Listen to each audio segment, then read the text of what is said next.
Ces Juifs avalent des sentiments plus nobles que ceux de Thessalonique. Ils reçurent la parole avec beaucoup d'empressement, et ils examinaient chaque jour les Écritures pour voir si ce qu'on leur disait était exact. Acte 17, verset 11. Pour certaines personnes, la parole de Dieu ne présente aucun intérêt.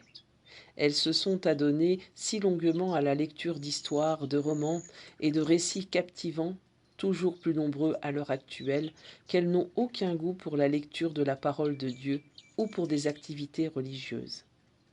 Par une si vaine activité, leur esprit s'est disqualifié pour l'étude des saints principes bibliques et pour l'exercice de la piété. En lisant la Bible d'un cœur humble et soumis, nous entrons en communion avec Dieu lui-même. Les pensées exprimées, les doctrines révélées sont sa voix même descendant des cieux.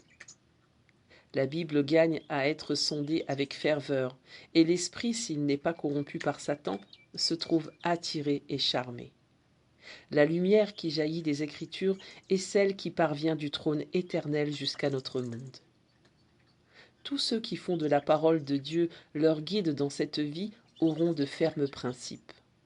Les faibles, les vacillants, qui s'occupent énormément de leur toilette, qui obéissent à leurs appétits et aux impulsions de leur cœur, retrouveront leur équilibre en obéissant à ces enseignements.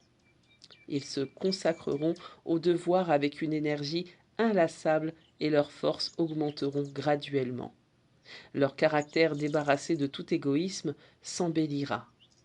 Ils répandront une odeur de sainteté. Ils trouveront leur voie et seront reçus chez tous ceux qui aiment la vérité et la justice.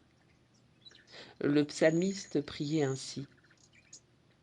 « Ouvre mes yeux pour que je contemple les merveilles de ta loi. » Le Seigneur l'entendit comme en témoignent ses vibrantes déclarations. Que tes paroles sont douces à mon palais, plus que le miel à ma bouche.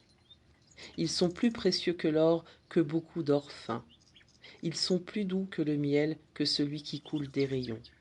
Psaume 119, verset 18 et verset 103, et psaume 19, verset 11. Le Seigneur a entendu David et il lui a répondu. Il nous entendra aussi et remplira nos cœurs de joie et de bonheur. Amen.